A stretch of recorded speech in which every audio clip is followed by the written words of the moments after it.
गुरुर्ब्रह्मा गुरुर्विष्णू गुरुर्देवो महेश्वर गुरु साक्षात परब्रह्म तस्मै श्री गुरवे नमः. आपला भारत देश हा अध्यात्मप्रधान संस्कृती असलेला एकमेव देश आहे. त्यातही महाराष्ट्राच्या पुण्यपावन भूमीमध्ये ज्ञानेश्वर, तुकाराम, एकनाथांची परंपरा आजमितीपर्यंत चालू आहे. सुमारे 1200 वर्षांपूर्वी श्रीमद आद्य शंकराचार्यांनी वैदिक धर्माचे पुनरुज्जीवन केले. परमेश्वराने अनेक वेळा जन्म घेऊन वैदिक धर्माचे रक्षण केले आहे. सांप्रतच्या अज्ञानोधिक काळात पैसा व प्रसिद्धीच्या मागे वेगाने धावणाऱ्या मानवाला शाश्वत सुखाचा मार्ग दाखवण्यासाठी आणि वेदधर्माला आलेली ग्लानी दूर करण्यासाठी गुरुरूपामध्ये परमपूज्य रामकृष्ण क्षीरसागर स्वामींनी 16 फेब्रुवारी 1934 म्हणजेच शके 1855 फाल्गुन मास शुद्ध तृतीयेला नगर जिल्ह्यातील पारनेर तालुक्यातील रायतळे गावी अवतार घेतला. वयाच्या अवघ्या 7व्या वर्षी ईश्वरी साक्षात्कार झाला व त्रिकाल ज्ञान प्राप्त झाले. पुढे भगवान श्री दत्तात्रेयांनी गाणगापूरला बोलावून घेतले. स्वामी नृसिंह सरस्वतींच्या रूपात प्रकट होऊन अनुग्रह दिला. स्वामींच्या आज्ञेचे तंतोतंत पालन करून 25 वर्षे तपश्चर्या केल्यावर स्वामींनी पुन्हा दर्शन देऊन मला तुझ्याकडून वेदांचे कार्य करवून घ्यायचे आहे असा आदेश दिला. इथेच परमपूज्य रामकृष्ण स्वामी महाराजांना आपल्या जीवनाची कल्पना आली आणि गुरु आज्ञेप्रमाणे कार्याला सुरुवात झाली. 1974 साली दत्त देवस्थान ट्रस्टची स्थापना झाली. वेदांचे संवर्धन व संरक्षण हे मुख्य कार्य जोमाने सुरू झाले. यातूनच वेदांत विद्यापीठची संकल्पना पुढे आली व 100 विद्यार्थ्यांची गुरुकुल पद्धतीने सोय होण्यासाठी वेदांत वास्तू बांधण्यात आली. याचबरोबर सामान्य लोकांना दर्शन देणे व मार्गदर्शन करणे चालू झाले. सत्संग मंडळांच्या स्थापना झाल्या. भक्तांशी होणाऱ्या संवादातूनच गुरुवाणी, अमृत कलश, श्री रामकृष्ण वाच, नित्य गुरुवाणी या अनमोल ग्रंथांची निर्मिती झाली. सर्व क्षेत्रातील भक्त कार्यात सहभागी होऊ लागले. भक्तांचा अहंकार कमी व्हावा म्हणून भिक्षासत्र सुरू झाले. पुढील काळात आधारस्तंभ म्हणून भव्य असे दत्त मंदिर उभारले गेले आहे. एकाच मुळीतून आलेला वड, औदुंबर, पिंपळ हा देववृक्ष परमपूज्य गुरुदेवांच्या अलौकिक साक्षात्काराची प्रचिती नित्य देत आहे. या काळापासून भक्तांनाही जे अनुभव येत आहेत त्याचेच श्रवण आपण आता करणार आहोत. सिद्धांत अवधूत चिंतन श्री गुरुदेव दत्त. गुरु गौरविका आपला जो गुरुदेवांच्या अनुभवांवरचा पॉडकास्ट आहे. जनरली तुम्ही बघितलं असेल की आम्ही आमच्या पॉडकास्टमध्ये इतरांना आमंत्रित करतो, पण आज मात्र आम्ही आमच्या गुरु भगिनी राधाताई कुंडलकर यांच्या घरी आलो आहोत आणि त्यांचं देवघर जिथे आहे ना, त्या देवघराच्या समोर बसून आजचा पॉडकास्ट आम्ही करत आहोत. राधाताई, स्वागत. तुमच्या घरी येऊन तुमचंच स्वागत म्हणते आहे. श्री गुरुदेव दत्त. श्री गुरुदेव दत्त. वेळ न घालवता पॉडकास्टला सुरुवात करूया. खरं तर इतकं छान भारावलेलं वातावरण आहे. गुरुदेवांच्या सान्निध्यात बसून आपण हे करत आहोत. जाणून घ्यायला आवडेल सुरुवातीला की तुमचं बालपण किंवा धार्मिक संस्कारांबद्दल. मी माझं माहेर म्हणजे केशवविकाजी ढवळे प्रकाशन, ते माझे आजोबा. त्यामुळे घरामध्ये धार्मिक वातावरण पहिल्यापासूनच होतं आमच्याकडे. म्हणजे अतिशय कडक सोवळं वगैरे असायचं. त्यामुळे अशा सोवळ्यामध्ये आम्ही वाढलो. त्यानंतर मग पुढे हळूहळू बदल होत गेला. लग्न झालं लग्नानंतर तिकडचं वातावरण अगदीच वेगळं होतं. म्हणजे अगदी विरुद्ध होतं म्हणायला हरकत नाही. त्यामुळे माझी फार पंचायत व्हायची. आता आपण काय करायचं, सोवळं इतकं याच्यातून आपण वाढलेलो आहोत, आता पाळायचं नाही सोवळं म्हणजे मला अतिशय कठीण वाटायचं ते. पण तसे दिवस म्हणजे जात होते. आणि नंतर हळूहळू जेव्हा आपलं हे गुरुवाणी प्रकाशन जे आहे, गुरुवाणीचं पुस्तकं, ही आमच्याकडेच म्हणजे ढवळ्यांच्याकडेच छापायला आली होती. माझा भाऊ तेव्हा होता धनंजय ढवळे म्हणून. तर त्याच्याकडे मोडक आणि त्यांच्याबरोबर दुसरे कोणी होते ते गेले होते. त्यांनी त्याला दाखवलं ते सगळं. तो म्हणाला मी छापायला तयार आहे म्हणून त्यांनी छापायला सुरुवात केली. म्हणजे आमच्याकडे छापायला होतं ते. माझी आई मला नेहमी म्हणायची की तू का वाचत नाहीस. का वाचत नाहीस आणि मला वाचायचं वाटत नाही, पण मी वाचत नाही. तेव्हा नेहमी म्हणायची पण तू वाच, जरा वाच आई, म्हणजे बघ कसं आहे ते. पण मला काही इच्छा झाली नाही तेव्हा. पण आईच्या पश्चात नंतर मला काय वाटलं कोणास ठाऊक, मी म्हटलं एकदा बघूया तरी काय आहे ते गुरु आणि आई एवढं सांगत होते तर. म्हणून मी वाचायला सुरुवात घेतली. पहिला भाग जेव्हा वाचला तर माझ्या पुष्कळ शंकांचं निरसन झालं. अच्छा. मुख्य म्हणजे आपण जे हे सोहळं म्हणतो पाळतो किंवा हे काय चूक आहे का आपण करत नाही आता त्या गोष्टी, तर आपलं चूक आहे का काय, तर त्याचं उत्तर महाराजांनी त्याच्यामध्ये दिलेलं होतं. आणि सगळं पूर्णपणे सोहळं जसं आमच्याकडे असायचं तसंच आपल्या देवस्थानामध्ये असतं आणि तसं पाळायला पाहिजे असं त्यांनी सांगितल्यावर मला पुष्कळ म्हणजे मी अगदी काय म्हणायचं रिलीफ मिळाला मला. आणि मग हळूहळू गुरुवाणी वाचायला सुरुवात केली. म्हणजे त्यावेळेला मला वाटतं 5 भाग फक्त झालेले होते छापून, जेव्हा मी साधारणपणे 95 साली गुरुचरणी आले. म्हणजे पहिल्यांदा दर्शन घेतलं गोळे साहेबांच्याकडे. गोळे साहेबांकडे तेव्हा जानेवारी महिन्यामध्ये गुरुदेव आले होते, तेव्हा दर्शन घेतलं गुरुदेवांचं. आणि नंतर मग हळूहळू गुरुवाणी वाचायला सुरुवात केली.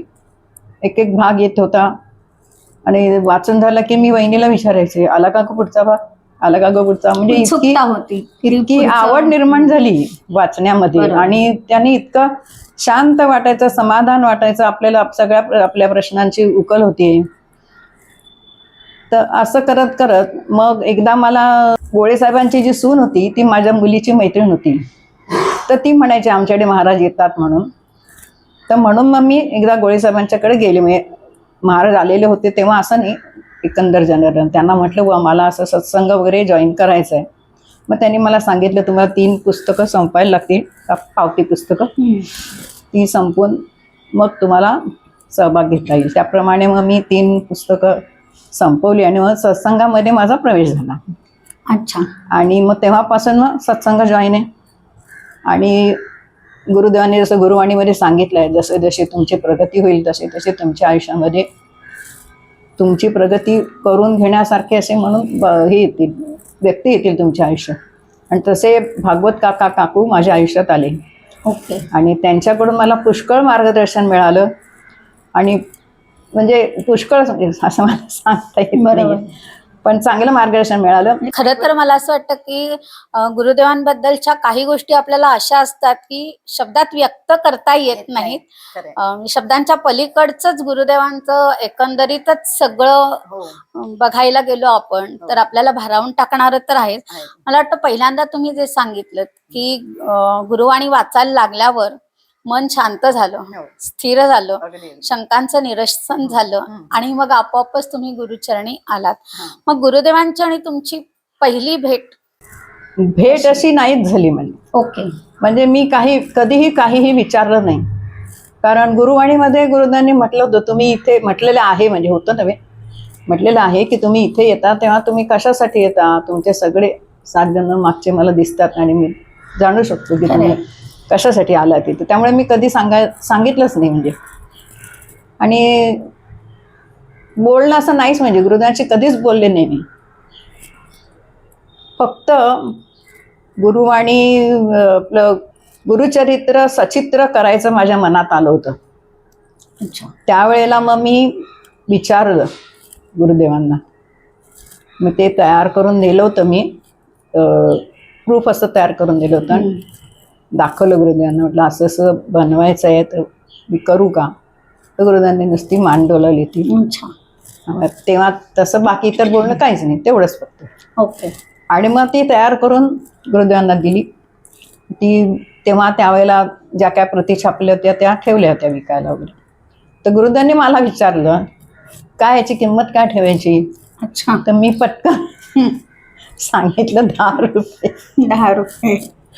आणि नंतर माझ्या लक्षात आलं, अरे आपण हे काय केलं, आपण कशी किंमत ठरवणार गुरुदेव. बरोबर. मी इतके अस्वस्थ झाले. मग इथे आल्यावरती मग भागवत काकांच्याकडे गेले, त्यांना सांगितलं. मला म्हणले तू क्षमा म्हटलं. तेव्हा मी मागितलीच होती माझ्या लक्षात आल्यावरती, पण त्यांच्या घरी परत मी क्षमा मागितली आणि माझी चूक झाली म्हणून कबूल केली.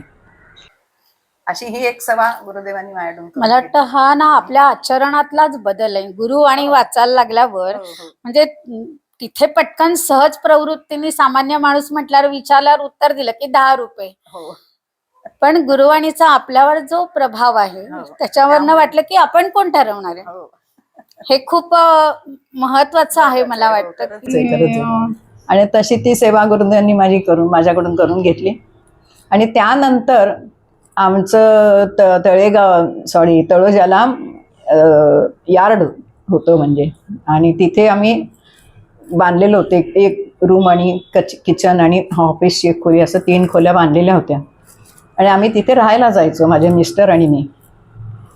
तर तिथे गेल्यावरती मग तिथे दिवसभर मी काय करायचं, ते त्यांच्या व्यापात असायचे. आणि मग मी काय करतो, मग मी सगळी गुरुवांची आपली पुस्तकं घेऊन जात होते. आणि मला सवय होती पहिल्यापासूनच की जे आपल्याला महत्वाचं वाटेल ते अंडरलाईन करून ठेवायचं. आणि तसं अंडरलाईन करून ठेवल्यावरती मग ते नंतर परत मला त्याला म्हटलं, तेव्हा मी हे वाचत होते, ब्रह्मचैतन्य गोंदवलेकर महाराजांची प्रवचनं ती वाचत होते. मग ते असं हे केल्यावरती मला असं वाटलं, अरे आपण जर गुरुवाणी अशी रोज वाचायचे एक पान अशी जर तयार केली तर. म्हणून मग मी ते असं थोडे थोडे हे तयार करून असं बहीमध्ये सगळं लिहून काढलं. आणि मग ते आपल्या काळेसाहेब होते तेव्हा ट्रस्टी, काळेसाहेबांना विचारलं, तुला असं असं मी करते, करू का? ते करा करा म्हणाले. मग ते छापलं वगैरे, सगळं झालं व्यवस्थित. आणि त्याचं नाव नित्य गुरुवाणी ठेवलं.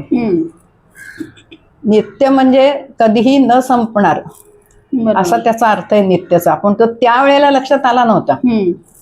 माझा भाऊ म्हणाला नित्य म्हणजे रोज, अच्छा, असा अर्थ धरून ते नित्य गुरुवाणी असं ते नाव दिलं होतं त्याला. आणि नंतर जेव्हा कळलं की नित्यचा अर्थ कधीही न संपणार असा जो आहे शाश्वत, तर त्यामुळे ते म्हणजे नावही योग्य दिलं गेलं. आणि ती एक सेवा झाली माझी. मला वाटतं अशा प्रकारच्या सेवा तुमच्याकडनं बऱ्याच झालेल्या आहेत. पण ह्या 2 तर झाल्याच. बरोबर. एक सचित्र गुरुवाणी, गुरुचरित्र, आणि गुरुवाणी, नित्य गुरुवाणी असं म्हणून. काळेसाहेबांचं काहीतरी सांगा. काळेसाहेबांनी मला पुष्कळ मदत केली त्यावेळेला. कारण माझे मिस्टर काही तसे येत नव्हते गुरुदेवांच्याकडे. मग त्यांनी परवानगी दिली मला कर म्हणून, तो पण खर्च तसा बराच होता. त्यामुळे मग काळेसाहेबांना मी विचारलं, म्हटलं तुम्ही थोडी मदत कराल का? तर त्यांनी मला मदत केली होती त्यावेळेला. आणि ते प्रकाशित झालं. बरोबर. आणि मग नंतर परत देवस्थानामध्ये हे केलं मी. ते पुस्तक त्यावेळेला इतकं लगेच संपलं की लोक विचारायला लागले, प्रति आहेत का अजून, प्रति आहेत का अजून? तर म्हटलं नाही व. मग काळेसाहेबांना मी म्हटलं आता काय करूया? ते म्हणाले तुम्ही लेटर द्या याला देवस्थानाला आणि मग आपण प्रकाशित करू. हां. आणि मग देवस्थानला पत्र लिहिलं एक, आणि ते त्यांनी मंजूर केलं. आणि मग देवस्थानातर्फे ते नित्य गुरुवाणी प्रकाशित व्हायला लागलं. तो मला अतिशय आनंद झाला की देवस्थानाकडून झालं की आपल्याला आनंद होतो ना की आपली सेवा रुजू झाली, असं मान्यता मिळाल्यासारखं. बरोबर आहे. आणि ती एक सेवा गुरुदेवांनी माझ्याकडून करून घेतली. अशा 2 मोठ्या सेवा. आणि त्याच्यानंतर आता 2000 आपलं कोरोना काळामध्ये, त्यावेळेला रोज आपण रामायण महात्म्य वाचतो. ते मला बरेच जण विचारायचे, अहो ह्या वाक्याचा अर्थ काय, त्या वाक्याचा अर्थ काय वगैरे, असं हा शब्द म्हणजे काय वगैरे. मलाही तेवढं समजायचं नाही, पण मी थोडा प्रयत्न करून त्यांना सांगायचे. म्हटलं आपण आता ह्याचं पण हे असं अर्थ रूपाने करूया म्हणून. मग आरती परब जी आहे ती आणि मी, आम्ही दोघीजणी रोज ठराविक वेळेला बसायचो गुरुदेवांच्या समोर इथे. आणि त्याचं ट्रान्सलेशन नाही, त्याचा अर्थ लिहून काढायचं. प्रत्येक ओवी घेऊन त्याचा अर्थ लिहून काढायचा. आणि असं ते तयार केलं. आणि मग डांगे बहिणींना आम्ही विचारलं की आम्ही तुम्हाला दाखवतोय, आम्ही बरोबर केलंय ते तुम्ही मला सांगा. त्या म्हणायला मी सांगते तुम्हाला. मग त्यांनीच सगळं त्याच्यात फेरबदल काय हवा तर करून देऊन, जे काय आम्हाला अडचणी आल्या त्याचं निरसन करून ते छान तयार झालं. आणि मुख्य म्हणजे त्यावेळेला कोरोना काळामध्ये, आता हे आपण गुरुपौर्णिमेच्या वेळेला अर्पण कसं करणार, आपण जायला परवानगी नव्हती कारण. तर नेमका त्यावेळेला मला पांडे गुरुजींचा फोन आला की मी जातो, आणि ते काहीतरी मुंबईत आले होते. म्हटलं मग तुम्ही जरा याल का, माझ्याकडून घेऊन जाल का, मला अर्पण करायचं गुरुदेवांना. येतो की म्हणाले. ते आले आणि प्रति घेऊन गेले. आणि गुरुचरणी गुरुपौर्णिमेला अर्पण झालं. किती छान.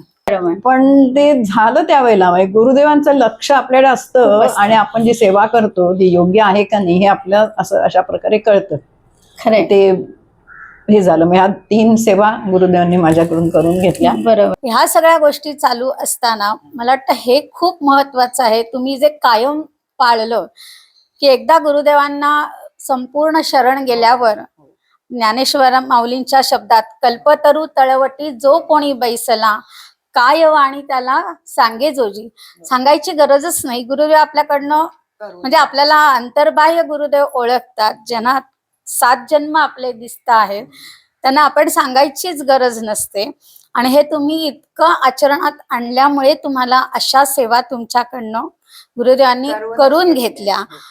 आता हे जसं सेवा त्यांनी करून घेतल्या, तसे तुमचे काही वेगळे अनुभव पण असतीलच. अनुभव माझा असा एक पहिला मला आलेला अनुभव म्हणजे असा की गुरुपौर्णिमेला गेलो होतो. पहिली गुरुपौर्णिमा होती ती माझी. आम्ही गेलो होतो नगरला, सगळं दर्शन वगैरे झालं आणि आम्ही निघालो. मग बस केली होती तेव्हा, आचरेकर वगैरे सगळेजण होतो आम्ही, भागवत काका होते. आणि बसमध्ये आम्ही बसलो आणि तारकपूरपर्यंत बस गेली. तारकपूरच ना, हो, तिथपर्यंत बस गेली आणि मला एकदम अरे माझी पर्स नाही आहे. आता काय करायचं. मग आचरेकरांनी बस थांबवली आणि म्हणाले चला कोंडलकर बाई आपण जाऊन बघूया. म्हणून आम्ही गेलो प्रेमदानच्या तिथे बघायला. सगळं तिथे शुकशुकाट होता, कोणी नव्हतं. प्रेमदानचे सगळे दारं बिरं पण बंद केलेली होती. आणि आम्ही गेलो आणि तिथे वरच्या पायरीवरती ती पर्स तशीच्या तशी होती. म्हणजे हा अनुभव असा आहे नाही का की कोणीही नसताना ती पर्स जशीच्या तशी तिथे आणि काही त्यातलं कोणी काढून घेतलेलं नाही, काही नाही. खूपच छान अनुभव आहे हा. आणि मला वाटतं तुम्ही मला वाटतं प्रसाद सेवेच्या इथेही तुमचा काहीतरी एक अनुभव आहे. बरं, आम्ही ज्या ह्याच्यामध्ये श्रावण मासामध्ये ज्या आपले बॉक्सेस भरले जायचे त्यावेळेला आम्ही गेलो होतो सेवेला. आणि तेव्हा काशीकर आहेत आपल्या गुरु भगिनी, त्या माझ्या बरोबर होत्या. आम्ही भस्म भरत होतो. त्या मला म्हणाल्या की तुम्ही तुमचे काय अनुभव असले तर सांगा. नाही हो म्हटलं, माझे काही तसे अनुभव असे काही नाहीत सांगण्यासारखे मोठे बिठे वगैरे असे. आपली साधी भक्त आहे गुरुदेवांची आणि काय जे आहे ते माझं व्यवस्थित चाललेलं आहे गुरुदेवांच्या आशीर्वादाने. असा आमचा विषय झाला आणि तेव्हा आम्ही प्रेमदानमध्ये उतरलो होतो. आणि रात्री मला स्वप्न पडलं. घंटी वाजली म्हणून मी दार उघडलं तर गुरुदेव होते दरवाजात उभे. हसरा चेहरा, पांढरी वस्त्र होती त्यांची. आणि मी म्हटलं अरे बापरे गुरुदेव आलेत. मी आरतीला म्हटलं अगं आरती, गुरुदेव आलेत, तू मला सांगितलं नाहीस गुरुदेव आज येणार आहेत म्हणून.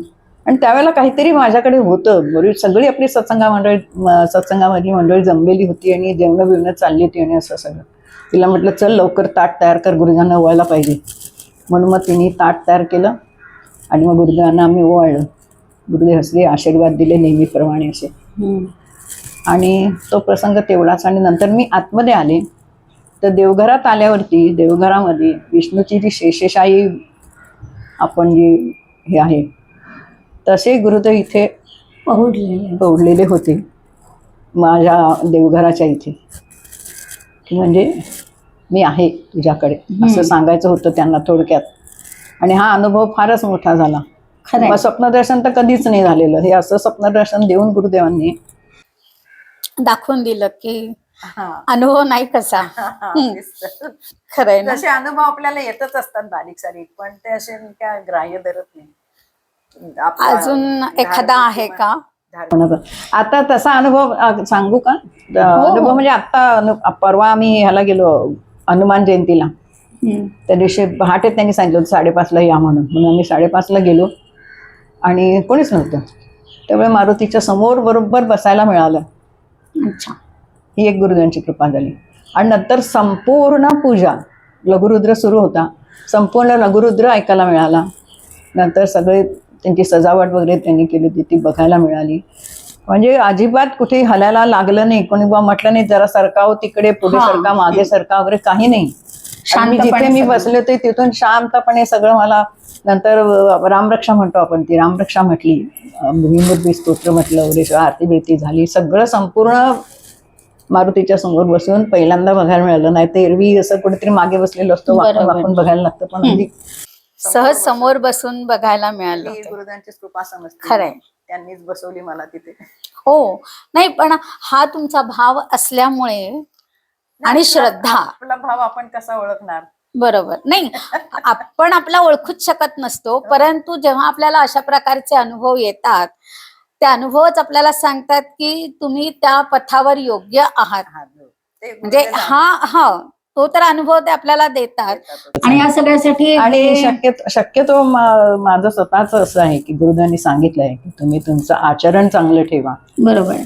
ज्या प्रकारे मी सांगितलंय गुरुवाणीमध्ये ते सगळं आचरण्याचा प्रयत्न करा. प्रयत्न कर. सकाळी ब्राह्ममुहूर्तावर उठून तुम्ही करायचा प्रयत्न करा. तर मी शक्यतो प्रयत्न करते, जेवढं आपल्याकडून होईल तेवढं करते. करायचं. आणि म्हणजे गुरुदेवांचं खरंय. आहे म्हणजे आणि गुरुदेवांचं लक्ष आपल्यावर असतंच सदैव. आणि अशीच सेवा मला वाटतं तुमच्याकडनं ते खूप वेगवेगळ्या प्रकारची सेवा, म्हणजे प्रत्येक भक्ताकडनं काहीतरी वेगळ्या प्रकारची सेवा गुरुदेव करून घेत असतात. आणि तुमची ही सेवा जी आहे ती खूपच अलौकिक वेगळी अशी आहे. कारण तुमचा पूर्णपणे शरणागत भाव, श्रद्धा आणि भक्ती या सगळ्यामुळे गुरुदेवांनी तुमच्यावरती खूप खूप कृपा आशीर्वाद त्याची बरसातच केलेली आहे म्हणायला हरकत नाही. आणि गुरुदेव सगळ्यांवरच करत असतात, पण प्रत्येक जण कुठेतरी कमी पडतो किंवा काहीतरी त्याचं हे होतं. बरोबर आहे. त्यामुळे ते आपल्या हातात नसतं. पण आज तुमच्याच कडे येऊन तुमच्या देवघरात इथे साक्षात सद्गुरूंच्या समोर बसून आपण आज आपल्या अतिशय आनंद आहे. गुरुदेवांची गुरुदेवांच्या इथे बसून आपण आपला अनुभव सांगितला. गुरुदेवांनी जे आपल्याला शिक्षण मार्गदर्शन आशीर्वाद दिलेले आहेत, मार्गदर्शन केलं त्याप्रमाणे आपण करतोय. आणि त्यांच्यामुळेच इथे बसलो आपण. त्यांनीच बसून इथे करून घेतलंय. पॉडकास्ट कसं माझं. बरोबर आहे. नाही, अशीच सेवा गुरुदेवांनी सगळ्यांकडून नेहमीच करून घ्यावी. आणि आमचे असेच वेगवेगळे अनुभव, आमच्या वेगवेगळ्या भक्तांना आलेले अनुभव सगळ्यांपर्यंत आम्ही पोहोचवण्याचा प्रयत्न करतच आहोत. परंतु ते अनुभव आपण ऐकल्यावर त्याला लाईक करावं, शेअर करावं आणि तुमची जी काही प्रतिक्रिया असेल ती आम्हाला जरूर कळवावी. आणि इथेच आम्ही थांबतो आहोत आणि म्हणतोय अवधूत चिंतन श्री गुरुदेव दत्त.